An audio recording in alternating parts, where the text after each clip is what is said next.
Start with a prayer. Very good. Each Upanishad begins with a Shanti mantra. Since we are studying a very small part of Chandogya Upanishad, I shall chant the Shanti mantra that occurs at the beginning of the Chandogya Upanishad. You are familiar with this Shanti mantra. This is on page 48 of the book, The Universal Prayers, the first one on page 48. Om Apyayantu mamangani vak pranashchakshushrotram atho balam indriyani cha sarvani sarvam brahmopanishadam maham brahma nirakuryam mama brahma nirakarot anirakaranamastu anirakaranam me astu tadatmani nirateya upanishatsu dharmaste magi santu om shanti shanti shanti. This is a prayer for strength of our whole personality and also for a prayer for all the virtues, disciplines that we have to practice in order to realize our true divine nature or God realization. Om, may all my sense organs, speech, breath, eye, ear, and all other sense organs become strong and function in perfect harmony with each other. This whole physical universe, visible to the mind through the sense organs, is nothing other than the ultimate reality described as Brahman in the Upanishads. As I am engaged in this lofty effort to know my true self, may all the virtues described in the Upanishads as being necessary for God realization, may all those virtues come to me and reside in me. May I not reject this truth that everything is Brahman. May I strive to the best of my ability to realize that truth and experience the truth in this life. Om, peace. May there be peace and joy in our hearts. Adhyatmika Shanti. May there be peace and harmony amongst all beings. Adi Bhautika Shanti. And may there be peace everywhere in nature. Adi Daivika Shanti. In the Chandogya Upanishad, there is one section, chapter 7. There is one section where Narada Maharshi requests the great sage Sanatkumara for knowledge of the self, for happiness, true happiness.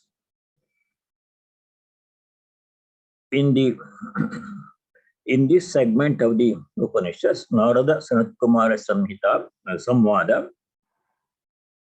Narada becomes, the Maharshi Devarshi Narada, he becomes restless and stricken with grief.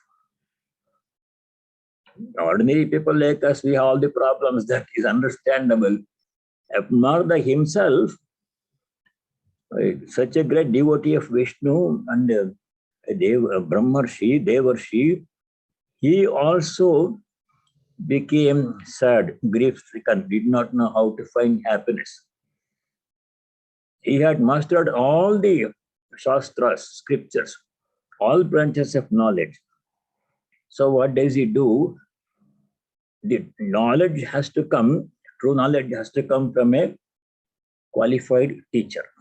That is in our tradition. We have to approach a teacher.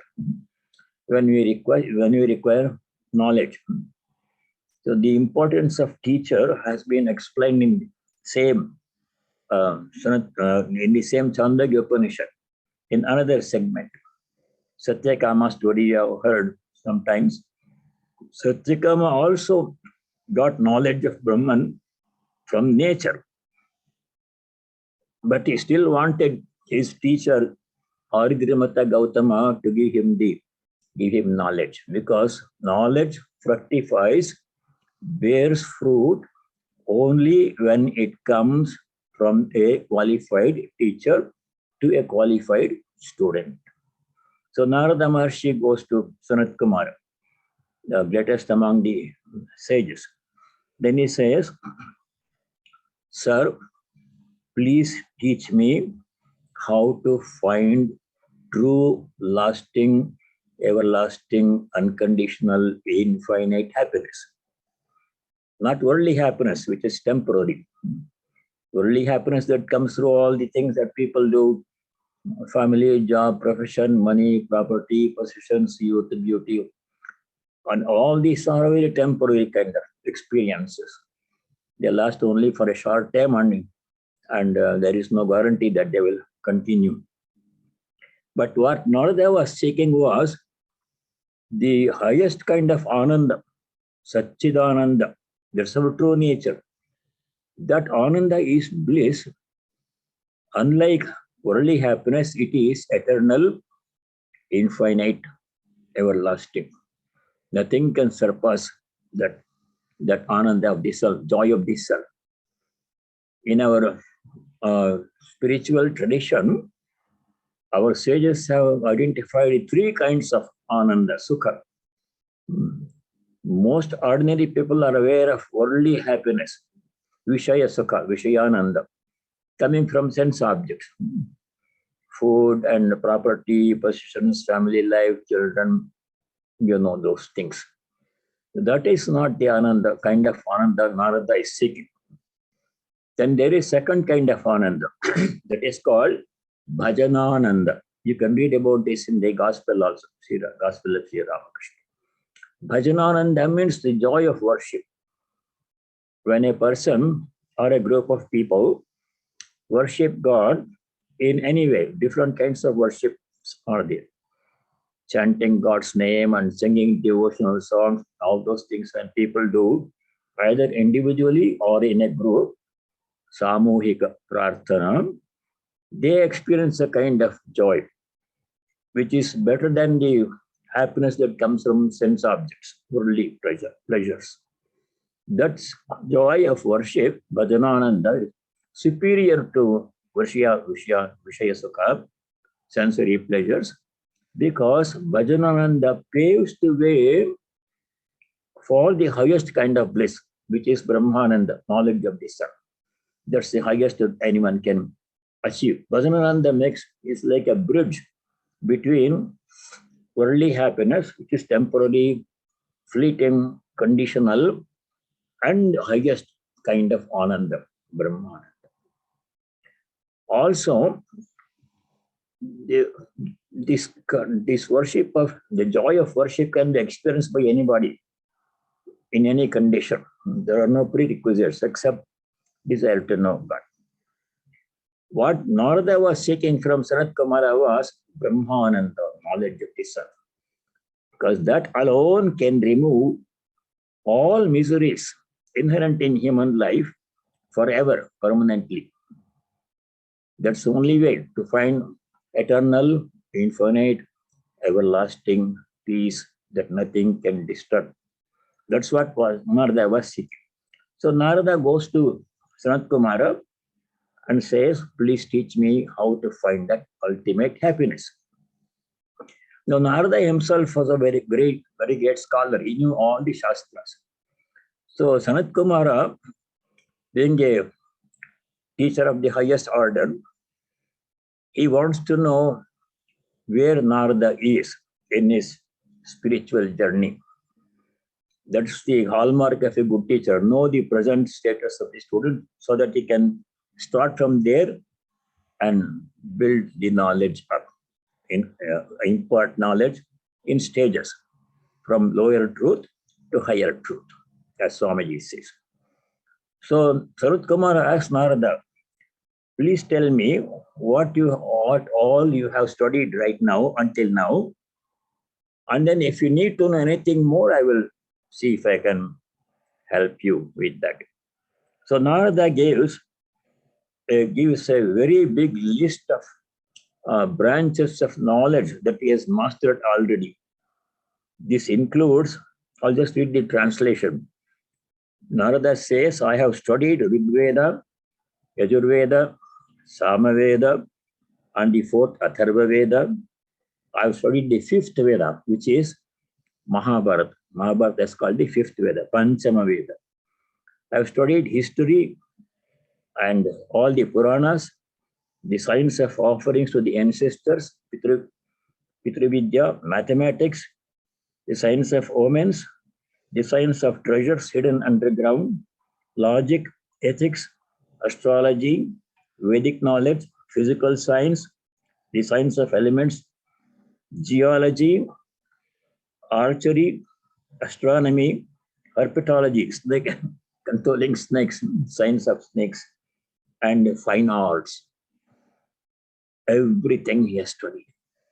Nothing is left to be known.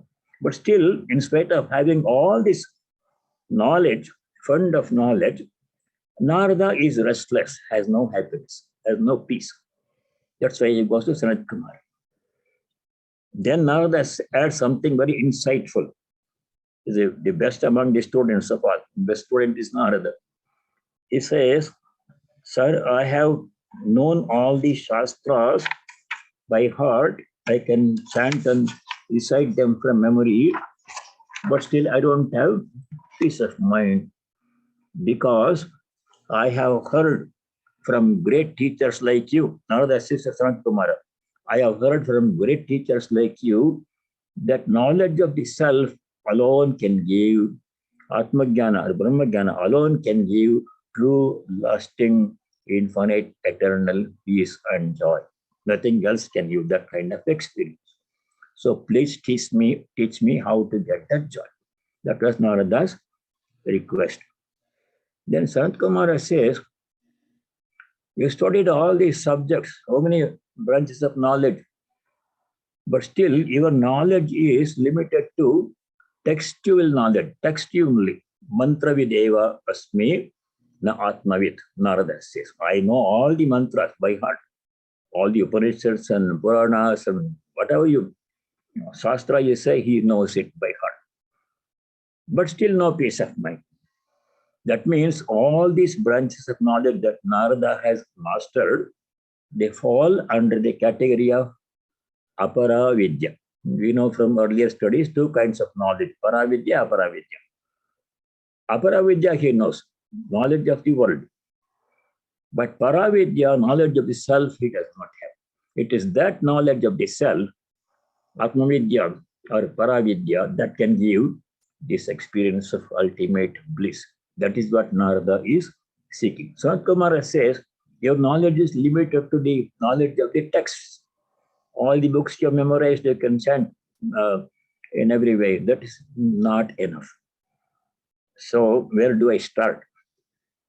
Sanatkumara says, since you are already familiar with all the texts of all the mantras and shlokas and of all the branches of knowledge, why not meditate on mantra words as Brahman? That is the highest. Is that higher? Inquire. Sanatkumara gives an assignment. Inquire if this is the highest kind of experience one can have, knowledge of books, or is there something higher? So a simple assignment. Narada goes back and meditates. No, this cannot be higher. They already have it. It does not give me happiness. So there must be something higher than knowledge of books, knowledge of texts of all the Shastras, something higher than that is lacking in me. So he goes back to Sanatkumara and says, I am convinced that knowledge of words is not ultimate. There must be something higher. What is that? First question. Then, now Sanatkumara being the highest type of teacher, he imparts knowledge in very small increments. Straight away does not go to Mandika Karika. Some people want to do. Without studying Vedanta, Sarada and all those things, they want to the highest thing. That won't work. You have to go step by step, from lower to higher. So Sanatkumara says, since you realize that words are not ultimate, they won't give you true happiness, why not meditate if speech is superior to word knowledge of the words? Because speech can convey knowledge better than words can convey. So Narada goes back and meditates on speech. Still not satisfied. So there must be higher. This won't give ultimate happiness. I can speak. Then he goes to Sanatkumara. Sanatkumara says, speech is all right, but higher than speech is mind, manaha. See if mind can give ultimate happiness, if it's superior to speech. Narada goes back and comes back very quickly, says, no, mind is not the highest. There is something higher than, what is something higher than speech? That you please impart to me. So Sanatkumara says, higher than speech is sankalpa. That means willpower. If a person has a strong willpower, he can achieve anything that he or she wants to achieve. See if that is the highest. Narada goes back and meditates. He comes back very quickly. He says, sir, willpower is not the highest, because I have willpower. Still, I don't have peace. Then Sanatkumara says, higher than willpower is intelligence, buddhi, ability to discriminate between right and wrong, real and unreal, viveka. That is higher. If that has, is meditate on viveka. So Narada goes meditate on buddhi. Narada goes and meditates on intelligence, intellectual power, which can distinguish right and wrong, real and real. Then he comes back to Sanatkumara and says, oh, that is not the highest. Buddhi is not the highest. Something higher is there. Sanatkumara says, meditation is higher than buddhi, because in meditation alone, you can transcend worldly awareness and go to the highest level of consciousness. So this meditation with firm determination. When you sit down for a meditation, we easily become distracted by wandering thoughts, including thoughts. So one must make a firm determination that I will not get up from this seat until I succeed in meditation. In this context, there is a very nice shloka. It's a little bit away from the subject, but since it is interesting and important, I will mention that. When Buddha sat down for meditation, then he easily was distracted by like other people, but then one day he made a firm determination. I am not going to get up from this seat. No matter what happens, even if my body dies, I'm not going to get up from this seat until I reach the goal of meditation. So this is the shloka, very interesting shloka. Buddha says to himself, determination. Ihasane shushyatame shariram. In this asana, he sat down in an asana and sat under a tree. I'm not going to get up from this seat. Even if the body perishes, shariram shushyatu. I'm not going to get up. Twagaste mamsam. All the body, including skin and bones and muscle, flesh, everything can go, but I am not going to get up. Aprapya bodhim bahukalpa durlabham. Unless I get knowledge, self-knowledge, which is difficult to get even in many kalpas, number of yugas, long time. Unless I get that one, aprapya bodhim, without getting that one, unless I get that knowledge, Kaya ataha na chalishyate. My body shall not move from this place. I won't change my position. That kind of determination is necessary in meditation. We should not easily give up if some intruding thought comes to your mind. So Narada gets all these things. Then meditation leads to vijnana, wisdom. Wisdom means applying the knowledge to practice practicing the knowledge we get from shastras in our real life. Moment by moment, you have to practice what the scriptures say. Wisdom, strength. And then this goes on. Many times, Sanatkumara says one thing higher, Narada comes back, no, that's not the highest, there is something. This happens about 18, 19 times. From wisdom, vijnana to balam, strength, and from strength, which comes from the food. Food is better, higher than strength because food gives the strength. Physical strength, moral strength, and spiritual strength. Swami Vivekananda was very emphasized very much the importance of strength. Without strength, we cannot achieve anything. Once he said, you will be closer to Gita and God by developing muscles of iron, nerves of steel. By playing football, you will have the strength to gain knowledge of this. Strength is important. So that was next step. From strength, how does strength come from food? Is food the highest thing? Annam brahmeti vajanat, like this, the Taittiriya Upanishad one statement comes. Annam is the food, Brahman. Because from annam, from food, everything comes. By food, everything is sustained. Narada says that cannot be the highest one. There must be something higher, superior to food. Then Sanatkumara says, water is superior to food. See how step by step, small increments, he leads Narada from lower truth to higher truth. Water, because without food, some people can stay for some time. Without water, you cannot stay, even for a short time. So water is superior to food. And water is not enough. Next step is fire. Fire, warmth, physical warmth to sustain the body. And the fire of knowledge, jnana agni, fire of self-knowledge, that destroys all ignorance and grants infinite strength. So that is fire, heat, teja. Then fire comes from where? From space. In the order of evolution of nature, first manifestation of Atman is space, akasha. Field is projected where everything can happen. We need a field. Space. In space, air comes. Air needs space to exist. And from air, warmth will come, Agni will come.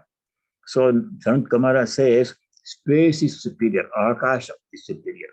So Narada meditates and comes back. That cannot be the highest. So next step is, memory is important. He did. Sanatkumara says, Smarana. Then that is also not enough. Narada experiences all this and goes back. Again and again he goes back. This is something we have to notice. Persistence in seeking knowledge. Once you approach a teacher, he says, oh, this is then we should go back, and we go back and so I have learned everything. That won't do. You have to keep on pressing. You have to keep on persisting. No, this cannot be it. This cannot be it. Something higher, something. That's what Narada does. Persistence in the inquiry of self-knowledge, inquiry into the nature of truth. Memory, aspiration, asha. Asha means, in the ordinary sense, asha means hope for worldly things. Hoping to get more money, more happiness from this or that. Here, asha means hoping to reach the highest goal of human life. That divine discontent is not enough. Narada had that one. Otherwise, he would have stopped at any stage. Narada keeps on going back. So hoping for higher knowledge, higher realization. Then, more than all these things, prana, the vital force, is important. Because it is prana, vital force, energy in our bodies, and also at the cosmic level, that makes everything function. Our body functions because of the existence of prana, prana shakti, vital force in our body. The whole universe functions because of prana in the at the cosmic level. Sunrises and all those things, seen before. Prana is the highest, he says. So Narada goes back. No, this cannot be the highest. See how many times Narada goes back. That is persistence in inquiry. Then he says, in stages, Sanatkumara teaches him about need for clear reflection, clear knowledge, which comes from reflection, mananam. Mananam is important. When we study any scripture or any subject for that matter, even worldly subjects like physics, chemistry, biology, sociology, archaeology, whatever people study, mananam is really important. Reading is not enough. Sravanam, or hearing or reading is not enough. Mananam has to be the reflection. It's during reflection that we get deeper knowledge. In the best example of this, how mananam is important, not merely reading. Mananam leading to meditation. You can see in the life of Swami Turiyananda. Swami Turiyananda would read one passage, either from Gita or from Upanishad, and close the book and go on reflecting on it. Deeper and deeper reflection. And the deeper reflection transforms itself into meditation. In meditation, you get clear knowledge, the clearest knowledge. Otherwise, merely reading gives knowledge of the words. Narada already had that one. He had read all the books. That won't be enough. We have to do reflection. You read one sloka from the Gita, and then we should not go to the next sloka because I read this sloka already. No, that one you have to close the book and meditate, reflect. Reflection, when done persistently for a long time, becomes meditation. In meditation, you observe the complete knowledge. The subject-object becomes one. Mind merges into the subject. Ultimately, we become what we meditate upon. That's why you have to meditate upon God, not about money or worldly pleasure. That won't be enough. We have to meditate on God. Personal God with name and form, or with Brahman, formless, attributeless, ultimate reality. When we meditate at the deepest level, then the subject-object merge into one knowledge. Only Atman remains. The I merges into the Atman. That's realization, self-realization, Atma-jnana, Atma-sakshatkara. Meditation is important. And then to meditate properly, one has to have Shraddha. Sanatkumara takes him to Shraddha, next level. Shraddha means a firm conviction based upon clear understanding, not blind faith. Conviction based upon clear understanding that what I am pursuing right now is the best thing that I can do. If you have any doubt about the value of the work I'm doing, then that may not be the best work that I can do. I must be convinced. How does this conviction come? Conviction comes from nishtha, commitment. Nishtha means commitment to any cause. Here, the cause that you are pursuing is self-knowledge, atma-jnana, or pure devotion. Both are same. In the Gospel of Sri Ramakrishna, Sri Ramakrishna has said that if one acquires pure devotion, prema, shuddha bhakti, devotion, not ordinary devotion combined with desire, fear, etc. When one acquires pure devotion to God, Sri Ramakrishna said, Divine Mother herself will grant you self-knowledge also. So, seeking self-knowledge is one way. I am Brahmasmi, I am that Brahma, I am not the body, mind. That is Jnani's way. Difficult for most people because it's difficult to overcome body consciousness at the level at which most of us are right now. Easier to reach God by pure devotion. That's why Sri Ramakrishna said, if you want to see the prayer which Sri Ramakrishna asked us to himself prayed to Divine Mother for pure knowledge, pure devotion, This is on page 731 in the English Gospel of Sri Ramakrishna, page 731. Sri Ramakrishna prays to Divine Mother. Oh, Divine Mother, I want only pure knowledge.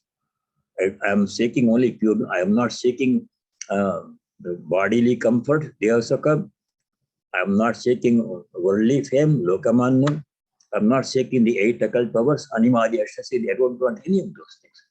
All I want, oh Mother, is pure devotion to thy lotus feet. That is nishtha.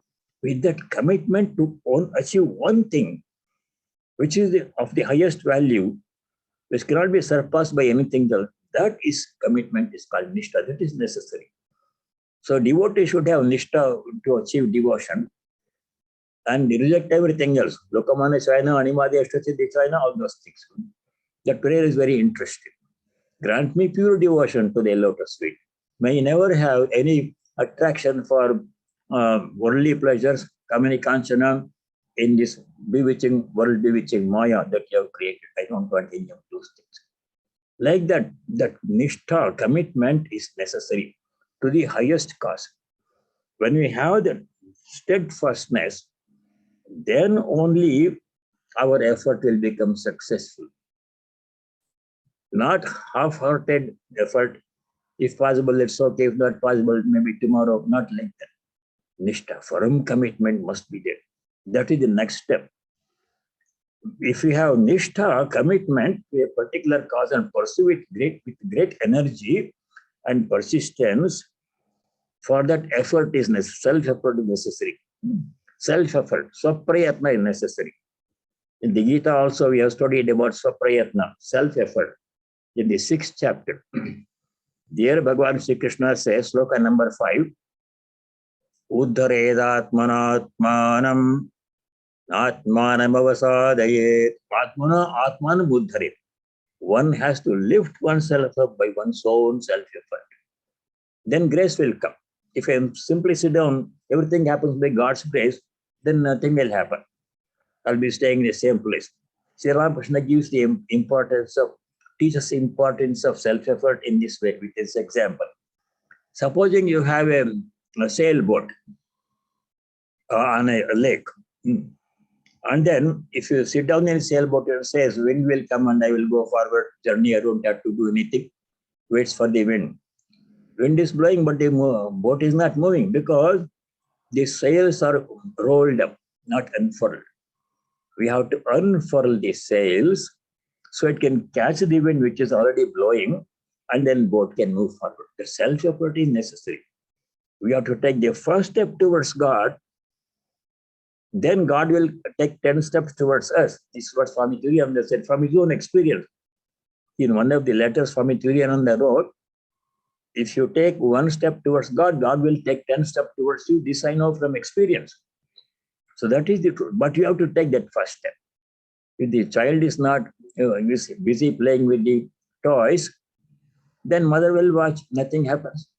But if the child becomes tired of the play and cries for mother, hungry, then mother will come and take the child and feed the child and comfort the child. That we have to take that first step. Swaprayatna, self-effort necessary. And if you do all of these things, final result is sukham, happiness. Happiness that Narada was seeking, the highest kind of happiness, not worldly happiness. Everlasting, unconditional, eternal, infinite joy, Ananda, Brahmananda, that will come if you do self-effort and all these other things. Then the topic changes. What is Anand? Narada asks, what is that sukha that you are talking about? That he was also seeking. What is sukha? Not ordinary sukha, ordinary pleasures coming from world sense objects that we know is not worthwhile. They are not worthwhile striving for. This we know from the study of the Gita. In the Bhagavad Gita, Bhagavan Sri Krishna explains the severe limitations of worldly happiness. In the chapter 5, sloka number 22. There Bhagavan Sri Krishna says, ye hi samsparshaja bhoga Dukkayonaya evate adyantavantah kaunteya nateshu ramate buddha. Samsparshana bhoga. Bhoga means enjoyment, happiness. That comes from contact. Sparsha means contact of the sense organs with sense object. We have 10 sense organs, mind also 11th one. And if one or more of the sense organs contact with a sense object, the sense object can be a food, it can be money, it can be another person from whom we expect happiness. That kind of contact produces some happiness, worldly pleasure. But that happiness is severely limited in a couple of ways. Dukkha yonaya evate. Eventually, it will go because it is not eternal. Adyantavantaha. It's a beginning and an end. That kind of happiness has a beginning and an end. It will end at some point. When will it end? One or two things must happen, will happen. As contact is broken, sense object, sense organ contact is broken. The sense object leaves us, I am there, or sense object is there, I have to leave. The separation will come. Then there is no happiness, only unhappiness comes. Adyantavantaha nateshu ramate buddha. Buddha means a buddhiman, wise person who has wisdom. Such a person does not hanker for these worldly pleasures because such a person knows that this happiness is very temporary, fleeting. After some time, there is no happiness. Only dukkha will come, unhappiness will come. This also what Nachiketa will not go. This will be too much distraction, digression. So, sukha means something that is always present, does not diminish, and does not end. Unconditional. That kind of sukha is what Narada is seeking. How to get that one? That was the next question. Then Sanatkumara gives the one more teaching, last but one teaching. Sanatkumara says, I'll read the text. It's only short sentence. Chandogya Upanishad, 7th chapter. Yo vai bhuma tat sukham na alpe sukhamasti bhumaiva sukham tadhi bhumat vijignyasitavya. Like this, Sanatkumara's last but one teaching. One more teaching comes later. He says, Bhuman. Bhuman means something which is infinite. Infinite in every way. Eternal, everlasting, and maximum. Nothing can surpass that one. Infinite. You can't exceed infinity by adding one more to it, and that more to it. That kind of maximum happiness can be obtained only when you experience the infinitude of Brahman. Bhumaiva sukham, alpe sukham nasti. Alpa means something that is limited. Maybe very big, but still limited. Finite. Alpa means finite. Alpe, in finite experiences, na sukham nasti. There is no sukha. Na alpe sukham asti. What is alpa? Yanmartyam tadalpam, that which is going to perish, end at some point. Martyam means something that's going to die, something that is going to cease to exist. In that thing, no matter how big it is or how long it may exist, if it goes away out of existence at some point, then that is not happiness. That won't give lasting happiness. When it leaves, then there is no more happiness. We don't want that. We don't want anything finite. Martyam means finite, perishable. Janmartyam tadalpam, that is limited. Alpe sukham nasti. In anything that is limited in any way, there is no true happiness. Whatever happiness comes from the limited things of the world, that is temporary and highly conditional. It varies from time to time. What gives happiness today, tomorrow that may actually bring unhappiness. Or what is giving unhappiness today can tomorrow change and give us happiness. These things happen. So that is not the way to find happiness. Nalpe sukamasti. Therefore, bhumatva vijignyasitavya. You should inquire. Jignasa means inquire. Bengali says jigesh karo. That is jignasa. Inquire into the nature of Bhuman, the infinite. That means seek knowledge of Brahman. That is the only thing that can give infinite happiness, never ending, unconditional, everlasting, maximum happiness that cannot be surpassed by anything else. Now, the next question is, what is Bhuman? How to get infinite, that experience, infinite experience? Here comes the crux of the teaching. Sanatkumara's teaching comes in the next passage. There, when Narada asks, what is that infinite sukham that you're talking about, Bhuman you're talking about? This is what Sanatkumara says. This is unitary consciousness, where no other thought comes.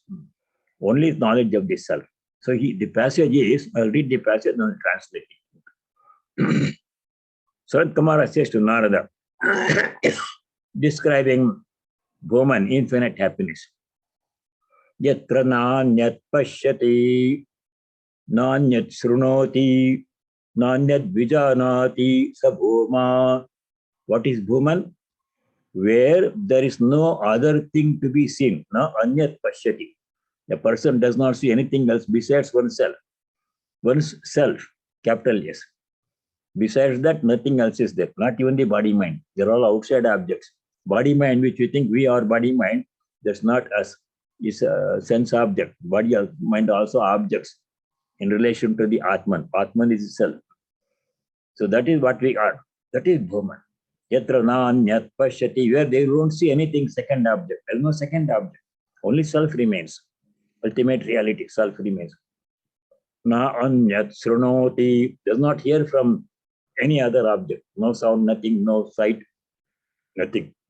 There's no second object. Only self remains. That state of unitary consciousness, where only Atman remains, no sense object, no body, no mind, no other body, no other person, no other money, nothing. Such state of unitary consciousness is Bhuman, infinite, and that is true happiness. Na anyat srunoti, na anyat vijanati. There is nothing else to be known.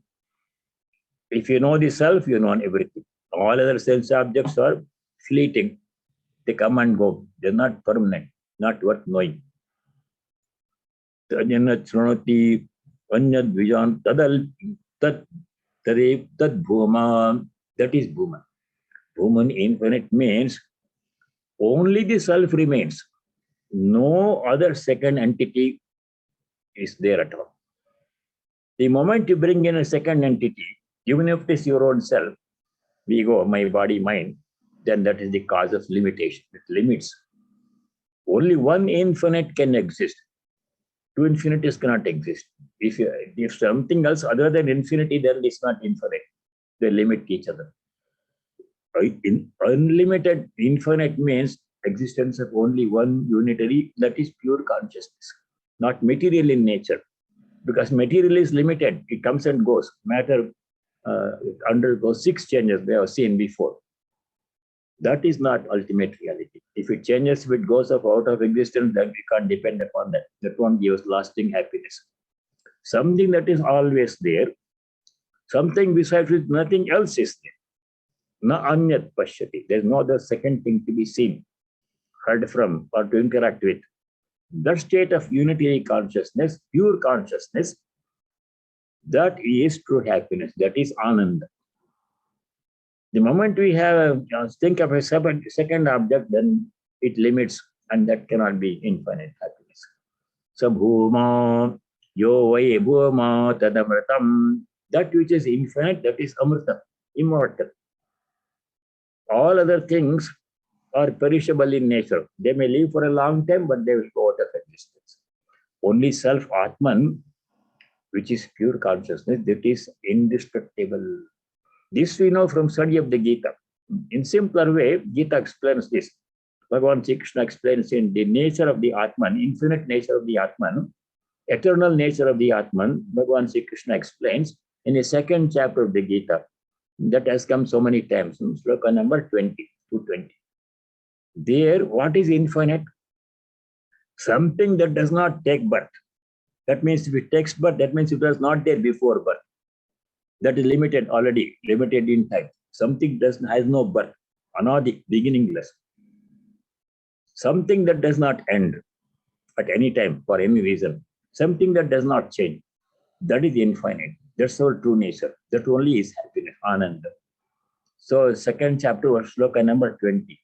Najayate mriyate va kadachit nayam bhutva bhavita va na bhuyah ajo nitya shashvatoyam purano nahanyate hanyamane sharire. Very important verse, 220 in the Gita. That's what Sanatkumara is explaining. There is no other. It does not take birth. It does not go out of existence. Is infinite, eternal, everlasting. Does not diminish, does not change in any way.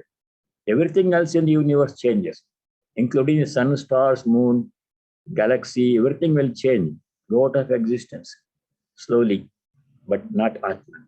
That is true happiness. Then he says, Yo vai bhuma tadamritam, eternal. Amrita means eternal, always existing. Ata yadalpam tan martyam.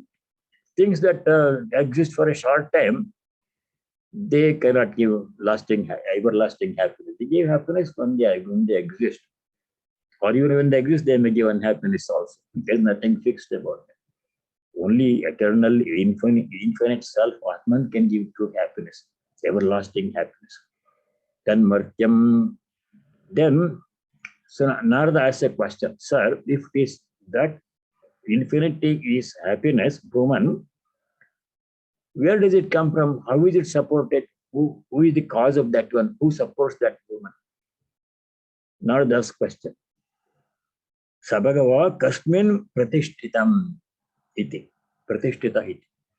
What is the support of that infinite? What is the greater than that one that holds it up? Sanatkumara says, Swe mahimni yadiva no mahimni.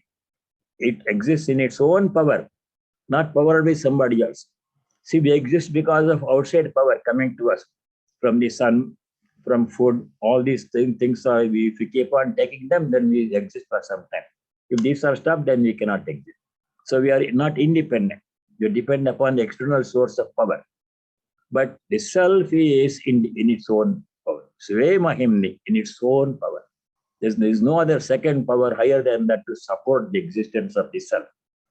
So yadiva no mahimni, there is no support at all. It's self-supportive. All other things are dependent on other sources of support, but not the self. It is self-supporting. Sve mahimni. Then, how to get that one? This is most important teaching, last teaching of Sanatkumara. We have to pay attention to this stuff. This is what something we have to do. Now comes the practical part. All right, okay. But what am I doing? I am here right now. What is the first step I should take? I should start my journey from where I am now. I can't start from 1 mile ahead, some other advanced stage. I have to start from here where I am now. I'm here now, body, mind, consciousness. I'm only aware of my body and mind. I don't know. I'm not experiencing Atman. What do I do? Where do I start? That is a crucial question. In response to that question, Sanatkumara gives this reply. Now come back down to square one. Where do we start from? We are in square one right now. Woman is quite far away, infinity. How do you reach there from here where I am? Simple instruction. Very interesting instruction too. So Sanatkumara says how to start your spiritual journey. Ahara shuddhau sattva shuddhihi. Sattva shuddhau dhruva smritihi. Smritir lambhe sarva granthinam vipramokshaha. Very important statement. Sanatkumara says to Narada. Final. He says, Ahara shuddhi. Ahara means aharyate iti ahara. Sankara defines. Something that is taken in. When we say the word food, ahara, our thought goes to the kitchen, the dining table, what you are going to eat for breakfast, lunch and dinner, snacks and everything. That is not the entire meaning of ahara. There's only one of 5 kinds of ahara we take. 5, 6 kinds of food we eat. What are the other 4 kinds of food? Everything that we hear, all the sounds that we hear, is food to the mind. It affects. If you hear good sounds, mind becomes calm. If you hear bad sound, mind becomes disturbed. So that is food to the mind. Sounds that we hear. Everything we see is food to the mind. If you see something nice and pleasant and sattvic, then mind becomes calm and pure. If something very violent, some people like to watch horror movies, violent movies, that disturbs the mind. So what we see is food. What we hear is food. What we touch is food. What we smell is food. All these 5 kinds of food are coming to the 5 Jnanendriyas. That's all food to the mind. They all affect the mind, depending on what kind of food we take. Now, there is one more kind of food. Our thoughts are food. Whatever thought comes to my mind, even if I'm sitting in a closed room, closing my eyes, thoughts will go everywhere. Mind goes everywhere. If I think about good thoughts, mind becomes calm. If I think about evil thoughts, mind becomes disturbed. That's also food, the thoughts. So when we purify all the 5, 6 kinds of food, ahara shuddhau, then what happens? Result is sattva shuddhi, mind becomes pure. Sattva here means mind. Mind becomes pure. When mind becomes pure, sattva shuddhau, dhruva smritihi, recollection of the self, I am the Atman, stays permanent. Otherwise, I am body, mind will come. If the mind is completely calm and pure, then our true nature reveals. We experience our true nature. I am the self, I am the Atman. So that will come. Dhruva smriti, recollection will become permanent. Smriti lambhe, when the recollection of self becomes undisturbed, all the time thinking about God or self, then what happens? Sarva granthi nam vipramokshaha. Granthi means knot that you tie in a thread. We are tied up every which way in the mind. We have so many knots tying us up. What are the knots? Sarva granthi nam vipramoksha, resolution of all the knots, loosening of all the knots. What are the knots with which we are tied right now? All the impurities of the mind. Kama, lust, krodha, anger, kama, krodha, lobha, greed, moha, delusion, mada, pride, matsarya, jealousy, and fear, and all those things are knots. We are tied up by these things, limited by these things. Kama limits us, fear limits us, anger limits us. That means takes away from our infinite nature. So these granthis, these knots, sarva granthinam vipramoksha, will be released. You will become free from it. That is realization. That is realization. That is the culmination of spiritual effort. Sarva granthinam vipramoksha. When this will happen? This will happen when we persist in our self-effort for a long time. Depends on how long a time it takes to reach God or self. Depends upon where we start, when we start, at what level we start. If a lot of karma done before to be experienced, prarabdha karma, then it takes a long time. If you are finished much of that one, then it doesn't take that much time. Sri Ramakrishna said, good news for all of us. Sri Ramakrishna said, those who come here, this will be their last birth. That means we are in a very good situation right now because we have taken his name, we bow down to him, we are devoted to him, we follow his teaching, try to follow his teachings. That means Sri Ramakrishna said, this is your last birth, if you come to me. So that is Sarva Granthinam vipramoksha. Then all the knots of the heart, weaknesses, impurities, anger, jealousy, pride, all of this will greed, all this will go away. Mind becomes absolutely pure. No worldly thought is intruding. Then you are in touch with the self. Atma Jnana will come. That is the culmination. So what we have to do, first thing we have to do before doing meditation, all those things will come later. Fashionable, it is fashionable to think of meditation, but meditation will not be possible unless we take a first step, which is to purify the mind by cutting out all distracting thoughts.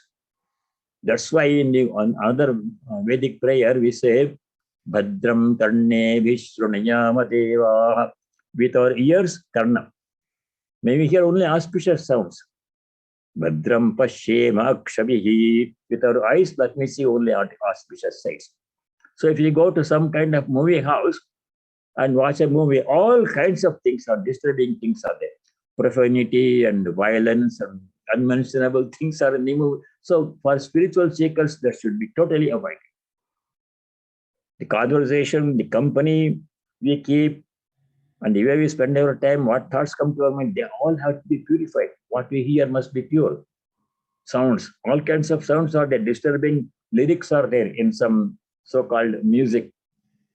See, young people, impressionable people, they listen to that music and they become excited and do crazy things. You know what happened in that Houston, some rap music concert was going on. 50,000 people joined, congregated, just listen to the music and get happiness. 10 people or so many people died in the stampede recently. That is not the kind of song we want to hear. Want to hear only chanting of God's name or listening to the reading of scriptures, something like that. We want to see only good sights, photos, pictures of holy people, God.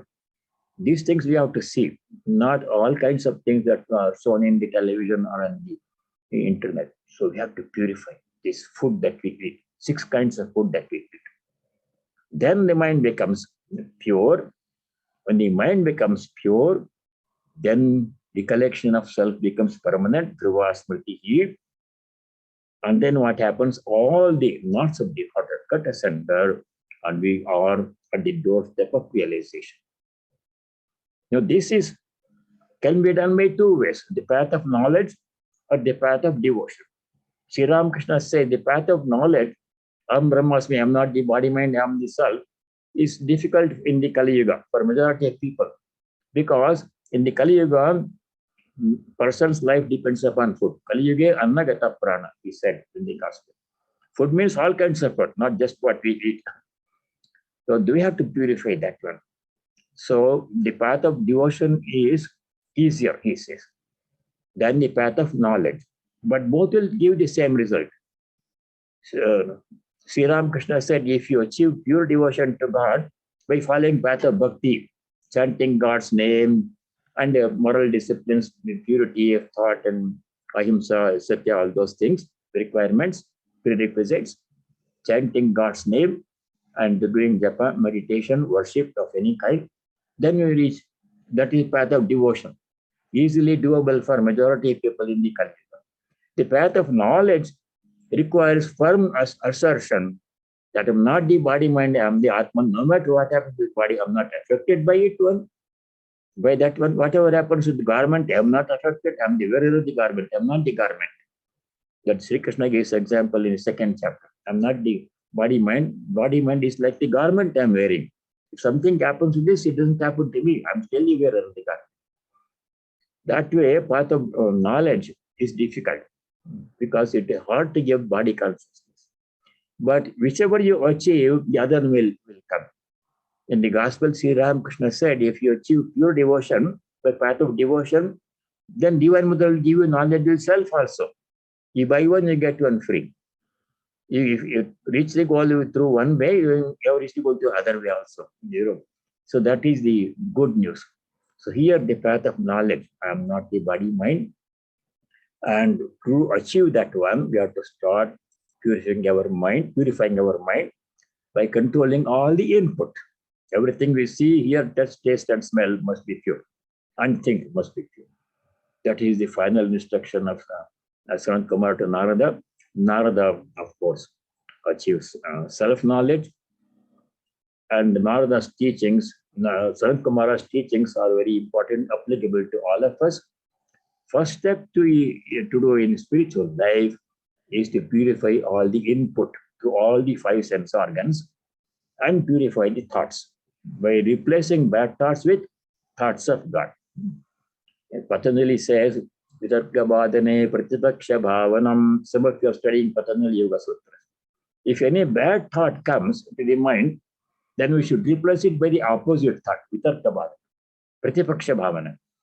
If thought of lust comes, then we should replace it with thought of love. Or the best way to combat the thought of lust is, according to Sri Ramakrishna and Swami Bhashyananda and other disciples, repeat God's name. If you repeat God's name mentally or even orally, then what happens? It drives away all the unwanted impure thoughts. It will take some persistent effort, won't happen once. If you take God's name, you have to keep on doing it persistently, then mind becomes pure. So this purity of mind, by cutting out all unnecessary input to the mind through all the five sense organs and the mind, we achieve the goal of self-realization. That is the final teaching of Sanatkumara to Narada. Where there is no other, there is only happiness. The moment you bring the other, unhappiness, unrest. Just one short story in the Bhagavatam, very short. There was a young lady in a village family. She was of marriageable age. So one day, a prospective bridegroom's family was supposed to come and visit this girl's family. Then the girl was doing all kinds of domestic chores. Those days, no machines. So she was pounding paddy with a mace. And when she was pounding paddy, she was wearing many bangles, glass bangles on her hand. The bangles are making a lot of noise, clanging with each other. Then the girl thinks, if the bridegroom's family notice I'm creating a lot of noise, I'm clumsy worker, they will not marry me. So I will have to reduce the noise. She removes one bangle from each hand, continues pounding. Still there is noise. The remaining bangles are creating noise. Removes second one from each hand, still noise. When she goes on removing bangles one by one from both hands, until finally one bangle was left in this hand and one in this. There was no noise. That is the reason why you have to cut out all noise. All noise means coming from outside, other objects. That has to be cut out. And then this moral of the story is solitude, seek solitude. Second person means conversational. Ekaiva chare tasmat. One person has to travel spiritual journey by oneself. The moment you bring another person, then how are you? What did you have for breakfast? All these things will start. That should not be done alone. So that's why Sri Ramakrishna says, practice solitude. Many times he said that word, pray in solitude.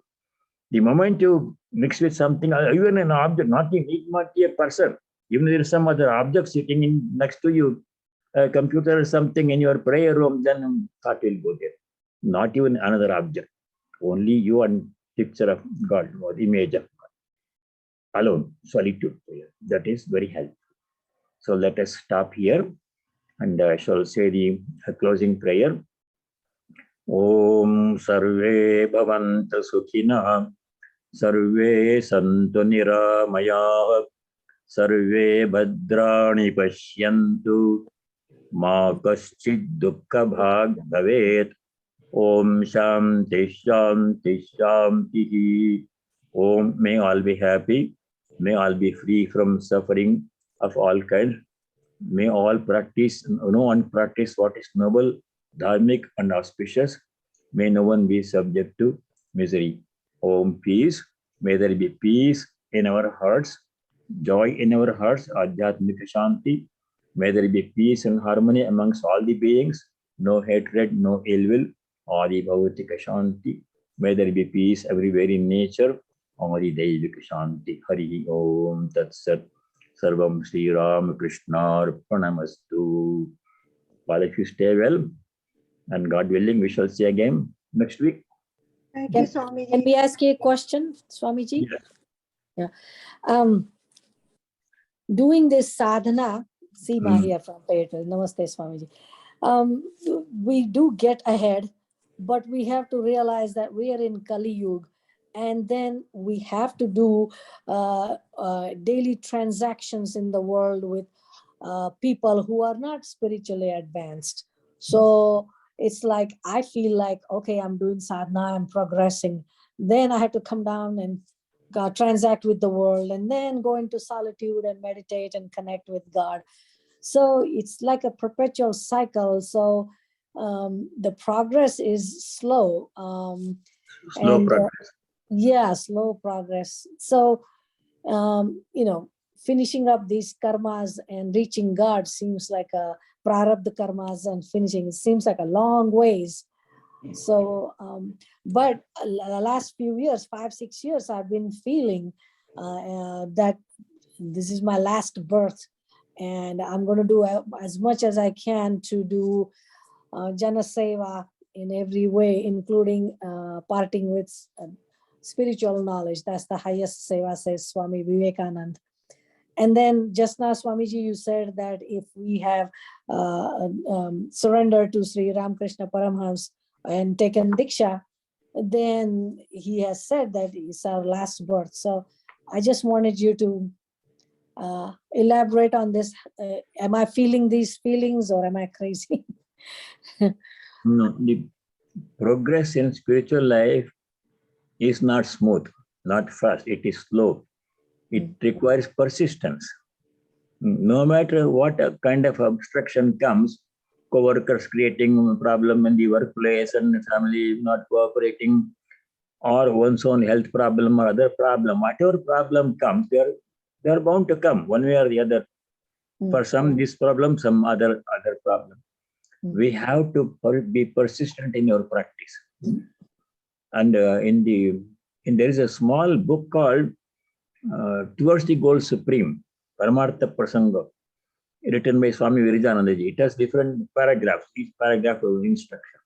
There he says, someday you are so busy at work, or something else happens in the family, and you don't have time to do japa or meditation or study your spiritual practice.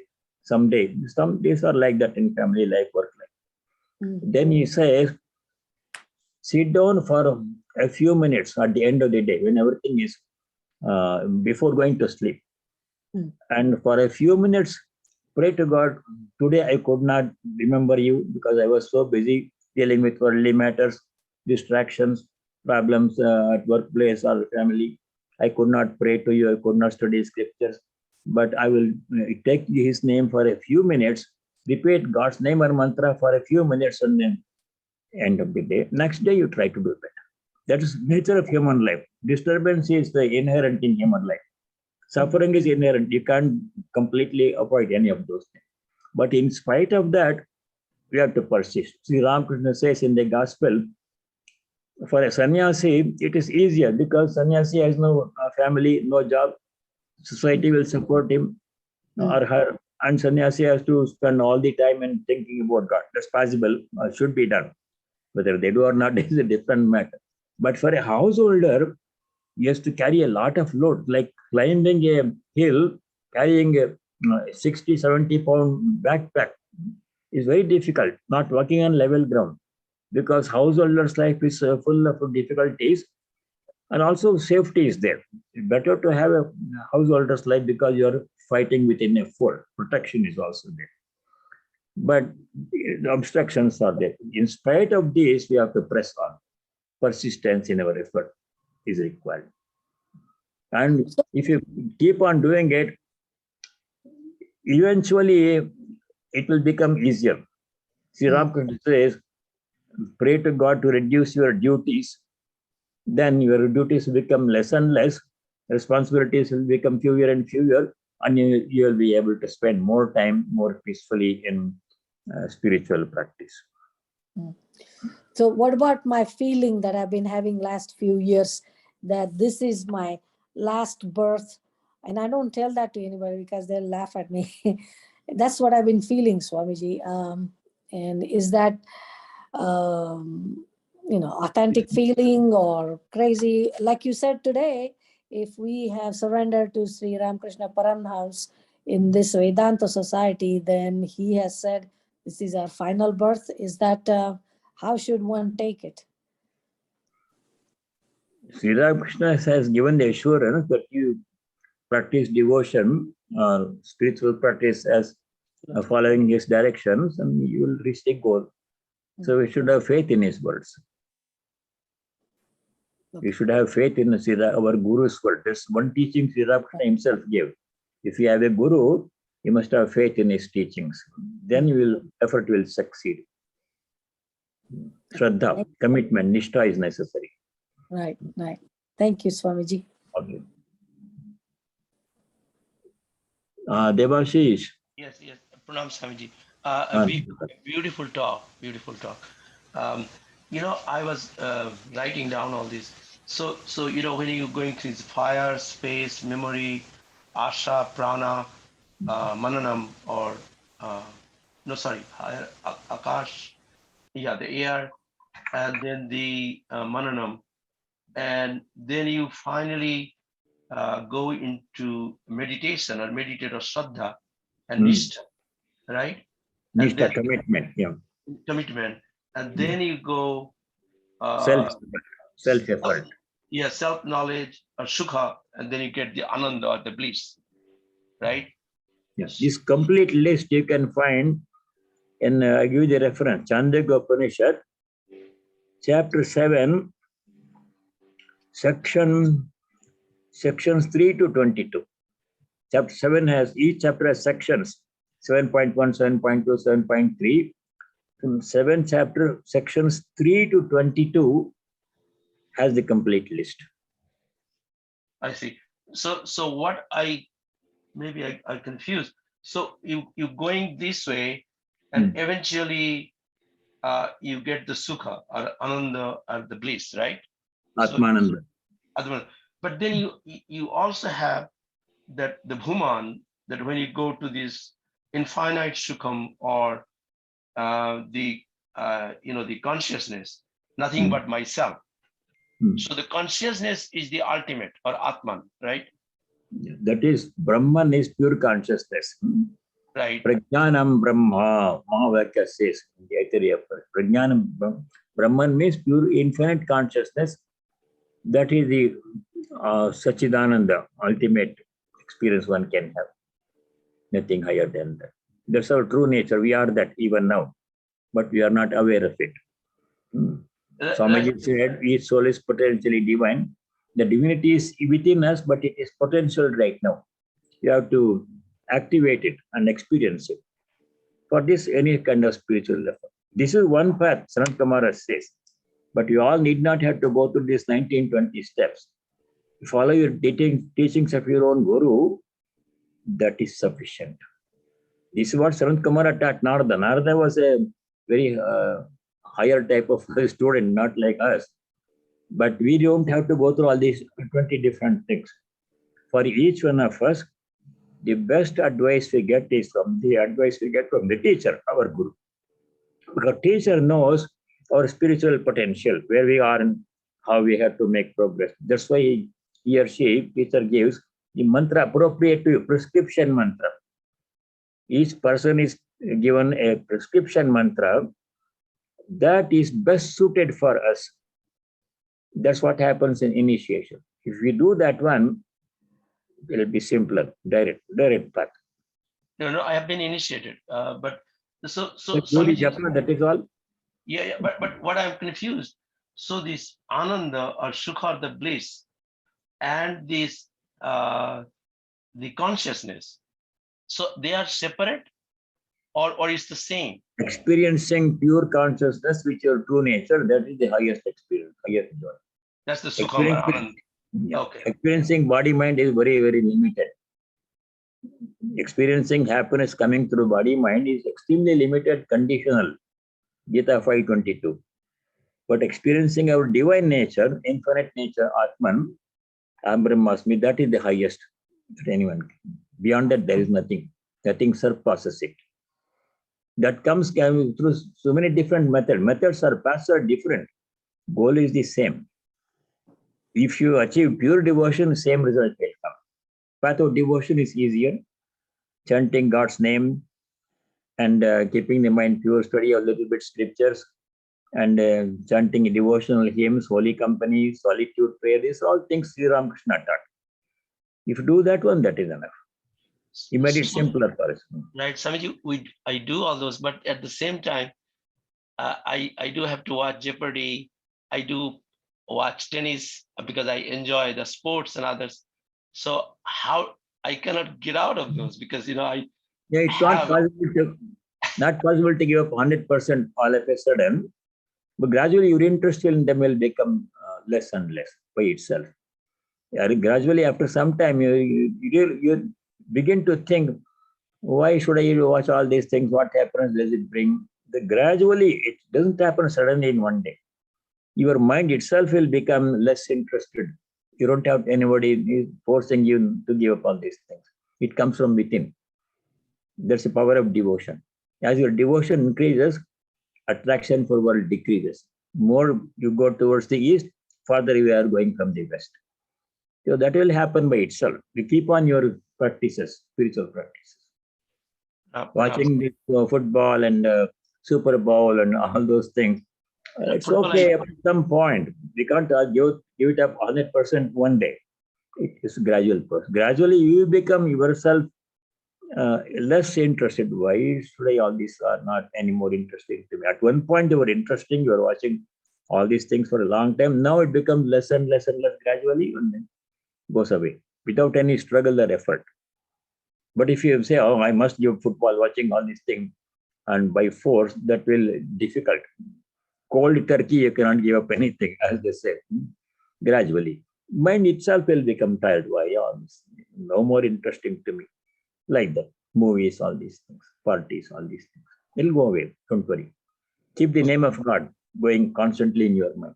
But solves all problems. But Swamiji, the quest for knowledge, the quest for knowledge is difficult to really to put it up. For example, like I watch Jeopardy because I can learn a lot of things like general knowledge. But you may question, is that going to help me spiritually? Probably not.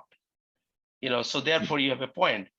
But the quest for knowledge, the reason we do science or the reason we do research or working with students and all this, because we want to discover things. We want to learn about something.